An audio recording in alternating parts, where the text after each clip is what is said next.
छत्रपति शिवाजी महाराज का एक ऐसा युद्ध जिसने पूरा इतिहास ही बदल डाला। एक 16 साल का लड़का जिसने पूरी दुनिया के सबसे शक्तिशाली साम्राज्यों को चुनौती दे डाली। पहाड़ों के बीच जन्मा एक ऐसा बालक जिसके पास ना ही विशाल सेना थी, ना ही अत्यधिक धन था और ना ही वे राजा था, लेकिन उसके दिल में एक सपना था, अपना स्वराज्य। एक ऐसा साम्राज्य जहाँ जनता पर अत्याचार ना होता हो, जहाँ धर्म सुरक्षित हो और वहाँ का राजा खुद को जनता का सेवक मानता हो। तो दोस्तों, आज हम बात करने वाले हैं उस महान योद्धा की, उस वीर की जिसका नाम सुनते ही आज भी दुश्मनों के मन में भय पैदा हो जाता है। जी हाँ, तो आज हम बात करने वाले हैं छत्रपति शिवाजी महाराज की, जिनकी कहानी सिर्फ युद्धों तक ही सीमित नहीं है। ये कहानी है एक माँ के संस्कारों की, एक बेटे के संकल्प की, एक ऐसे योद्धा की जिसने असंभव को भी संभव कर दिखाया। सन 1630 में महाराष्ट्र के एक सिविनेर किले में एक बालक का जन्म हुआ। उस बालक का नाम रखा गया शिवाजी। उनके पिता शाहीजी भोसले एक वीर सेनापति थे, जबकि उनकी माता जीजाबाई एक साहसी, निडर और धार्मिक औरत थी। छत्रपति शिवाजी महाराज के व्यक्तित्व को सबसे ज्यादा आकार उनकी माता जीजाबाई ने दिया। जब रात में छोटे शिवाजी सोने जाते तब उनकी माता जी उनको रामायण और महाभारत की कहानियां सुनाती। उनकी माँ उनसे कहती, बेटा शक्ति का उपयोग कमजोरों की रक्षा के लिए करना चाहिए, ना कि उनको डराने के लिए। उनकी माँ ने उनसे कहा, बेटा अन्याय के सामने कभी मत झुकना। यही छोटी छोटी बातें शिवाजी महाराज के दिमाग में धीरे धीरे गहराई से बस गई। बचपन से ही शिवाजी महाराज ने देखा कि आम जनता के साथ अत्याचार हो रहे हैं, किसानों से ज्यादा कर लिया जा रहा है, लोगों को लूटा जा रहा है, लोग डर के सहाय में जी रहे हैं। फिर एक दिन शिवाजी महाराज ने अपनी माँ से पूछा, क्या माँ कोई ऐसा राज्य नहीं हो सकता जहाँ पर लोग बिना डरे जी सके? फिर उनकी माँ ने उनसे मुस्कुरा कर कहा, क्यों नहीं हो सकता है, बिल्कुल हो सकता है, लेकिन इसके लिए किसी को आगे आना पड़ेगा। शायद उसी दिन से शिवाजी महाराज ने अपनी जिंदगी का सबसे बड़ा संकल्प लिया, स्वराज्य संकल्प। लेकिन उस समय किसी ने नहीं सोचा था कि ये छोटा सा बालक एक दिन पूरे इतिहास की दिशा ही बदल डालेगा।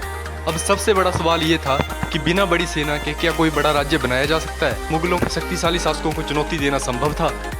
उन्होंने ये समझ लिया कि युद्ध केवल तलवार की ताकत से नहीं, बल्कि बुद्धि, धैर्य और साहस की ताकत से जीता जा सकता है। जिंदगी के लिए सबसे बड़ी सीख, जब आपकी परिस्थितियां भी आपको ऐसे अपने विरुद्ध जाती हुई नजर आने लगे, जब आपको ऐसा लगने लगे कि अब मेरे से कुछ नहीं हो रहा है, अब ये परिस्थितियां मेरे को डुबोएंगी, अब मेरे को ये परिस्थितियां मारेंगी, मेरे साथ अत्याचार करेंगी, लेकिन तभी से आपको शुरुआत करनी पड़ेगी, तभी से आपको संघर्ष को आरंभ करना पड़ेगा, तभी से आपको स्ट्रगल जारी करना पड़ेगा। परिस्थितियां सभी की एक समान नहीं होती हैं। अगर आप किसी आदमी को ये देख रहे हैं कि ये करोड़ों कमा रहा है, ये खुश है, इसके पास घर है, लग्जरी है, इसके पास हर वो चीज़ है जो ये चाहता है, मेरे पास भी ऐसी चीज़ हो, तो भाई आप उस बंदे की सिर्फ कमाई देख रहे हो, उसकी सिर्फ आप दौलत देख रहे हो, उसकी सिर्फ शोहरत देख रहे हो, आप उसकी मेहनत नहीं देख रहे हो कि उस बंदे ने कितनी मेहनत करी या कितने एफर्ट्स किए, तब जाके उतने लेवल तक वो पहुंच पाया है, उतने लेवल तक उसने सफलता हासिल की है। इसके लिए आपको भी अथक प्रयास करने पड़ेंगे, बार बार स्ट्रगल करना पड़ेगा, बार बार संघर्ष करना पड़ेगा।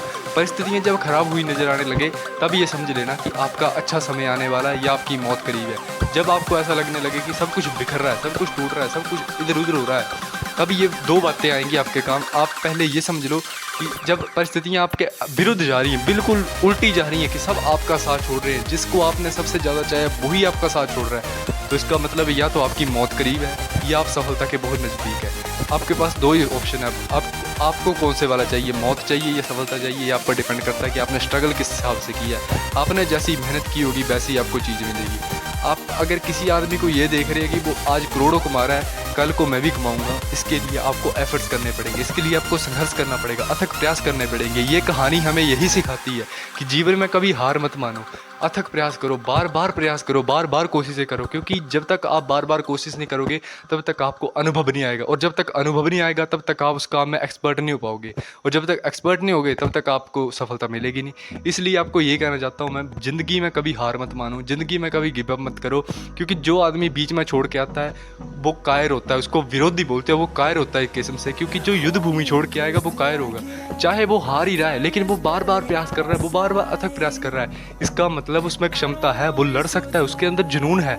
लेकिन वो आपको ये चीज़ समझनी पड़ेगी, आपको कोई समझाने के लिए नहीं आएगा, आपको ये खुद समझना पड़ेगा कि अगर मैंने किसी काम को शुरू किया है तो मैं इसको पूरा करूँगा। मेरे अंदर एक जिद्द होनी चाहिए, आपके अंदर एक जुनून होना चाहिए कि मैं ये काम करूँगा तो मैं करूँगा ही करूँगा, मेरे को कोई नहीं रोक सकता है, मेरे को किसी की एडवाइस की जरूरत नहीं है। लेकिन ये चीज़ आपको खुद समझनी पड़ेगी, कोई समझाने के लिए नहीं आएगा। इसलिए आपको ये कहना चाहता हूँ, अगर ऐसी इन्फॉर्मेटिव वीडियो आपको पसंद आती हो तो आप इस चैनल को सब्सक्राइब कर सकते हैं, और आपको ऐसी इन्फॉर्मेटिव वीडियो रोज़ बना के देता रहूँगा। जय श्री राम, जय श्री महाकाल।